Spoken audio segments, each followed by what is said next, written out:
Seja bem-vindo a mais um Encontro com uma Palavra. Esse programa foi criado para ajudar você a compreender melhor toda a Bíblia, compreender não apenas intelectualmente, mas principalmente com o coração.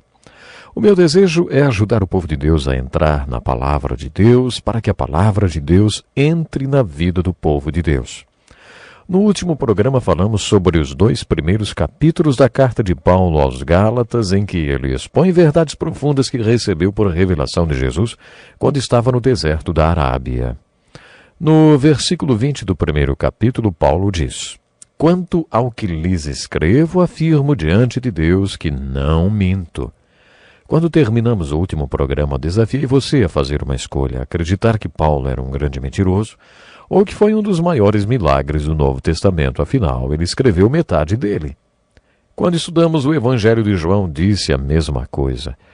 Você teria que escolher entre considerar Jesus um lunático e mentiroso ou o Senhor da sua vida e segui-lo.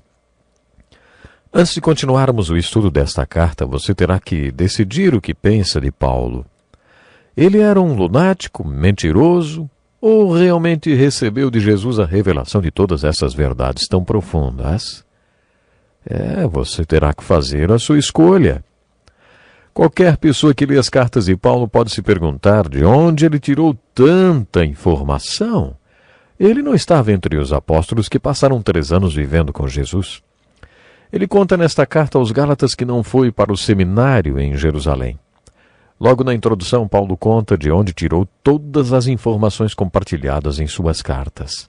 Ele escreve: "Paulo, apóstolo, enviado não da parte de homens, nem por meio de pessoa alguma, mas por Jesus Cristo e por Deus Pai, que o ressuscitou dos mortos."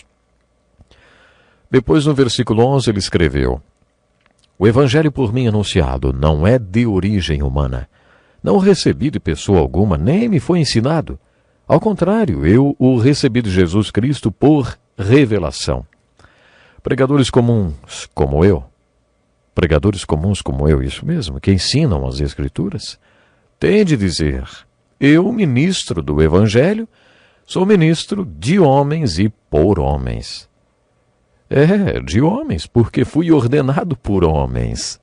Outros homens puseram suas mãos sobre mim e reconheceram o meu chamado de Deus para o ministério. Você já me ouviu fazer referência ao professor J. Vernon McGee? Junto com tantos outros, ele foi um dos professores que me ensinaram as Escrituras.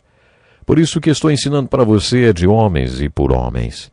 Mas quando Paulo escreveu aos Gálatas, ele disse: "O evangelho por mim anunciado, eu o recebi de Jesus Cristo por revelação." Com isso, Paulo estava dizendo que ele não tinha aprendido com homens, nem tinha sido ordenado por homens, mas recebeu revelação direta de Jesus Cristo. Ele estava dizendo que era apóstolo de Jesus Cristo. O próprio Jesus o tinha comissionado e ordenado apóstolo. No capítulo 2, ele conta que depois de 14 anos foi para Jerusalém e se encontrou com os apóstolos. Ele diz que foi por revelação, o que quer dizer que o Espírito o levou a Jerusalém. Os apóstolos sabiam que Paulo estava indo para lá, porque o Espírito os tinha avisado. Paulo conta sobre este encontro. "Reconhecendo a graça que me fora concedida, Tiago, Pedro e João, tidos como colunas, estenderam a mão direita a mim e a Barnabé em sinal de comunhão. Eles concordaram em que devíamos nos dirigir aos gentios e eles aos circuncisos." Isso é intrigante. Primeiro tenho que fazer uma pergunta.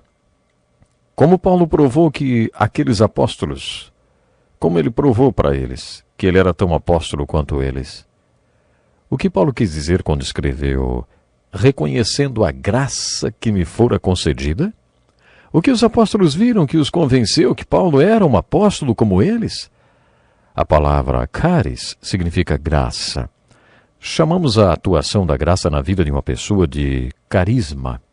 Os apóstolos devem ter visto os dons do Espírito em Paulo e também demonstrações carismáticas, que mostraram que a graça tinha sido derramada sobre ele, que o Espírito Santo também estava nele e sobre ele, da mesma forma que estava neles e sobre eles.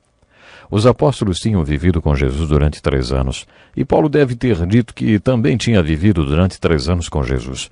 Paulo deve ter compartilhado com os apóstolos muitas coisas que ele aprendeu com Cristo. Não importa como, Paulo demonstrou aos apóstolos que ele era apóstolo tanto quanto eles. Os apóstolos estenderam a mão direita sobre Paulo e Barnabé em sinal de comunhão e disseram: você é tão apóstolo como nós somos, você será apóstolo para os gentios, para o mundo pagão e não judeu. Nós fomos chamados para ser apóstolos para os circuncisos, para os judeus. Eu não teria feito assim. Tem horas que tenho vontade de falar assim para o Senhor. Espera aí, Deus, eu acho que as coisas têm de ser completamente diferentes. Imaginem, Paulo era fariseu, costumava sentar-se aos pés de Gamaliel. Naquela época, sentar-se aos pés de Gamaliel era como estudar em Harvard. Paulo teve a melhor formação teológica que um judeu da época poderia ter e também tinha sido membro do Sinédrio. Eu teria mandado para os judeus e Pedro, aquele pescador analfabeto, teria enviado para os povos gentios e pagãos. Eu teria dito a Pedro: Pedro, você vai pregar para os gentios porque eles não entendem nada de teologia, nem de linguagem judaica. E teria mandado o doutor em teologia, o rabino Paulo, para os judeus. Mas Deus fez exatamente o contrário. Mandou o rabino, o doutor da lei, para os pagãos, como os coríntios, aproveitadores, e para outros povos bárbaros. E mandou o pescador analfabeto para pregar para os rabinos. O terceiro capítulo de Atos descreve Pedro e João sentados no meio do sinédrio e todos maravilhados com a sabedoria, a coragem e o equilíbrio deles ao responderem a todas as perguntas que lhes eram feitas. Diante de suas respostas, a única conclusão que os homens do sinédrio podiam tirar é que aqueles homens realmente tinham estado com Jesus. Era a única maneira de explicar tanta sabedoria. É assim que Deus trabalha. Apesar de John Wesley ter se formado em Oxford e de ter tido uma excelente atuação e inspirado por George Whitefield, pregou para trabalhadores simples do campo e de minas de carvão, para pessoas que tinham pouca educação. Os dois pregadores formados pela Universidade de Oxford foram chamados para pregar para trabalhadores em minas de carvão.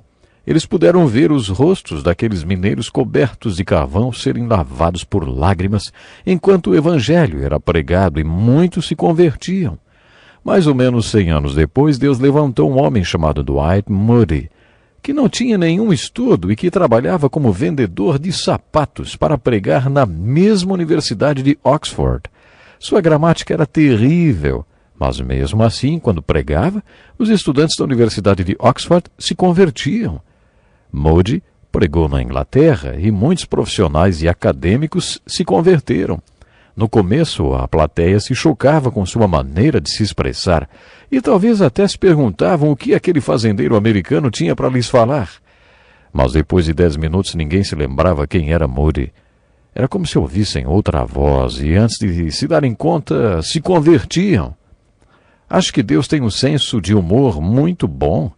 Acho que Deus gosta de pegar pessoas como George Whitefield e John Wesley, com excelente formação acadêmica, e levá-los para pregar para trabalhadores simples de minas de carvão.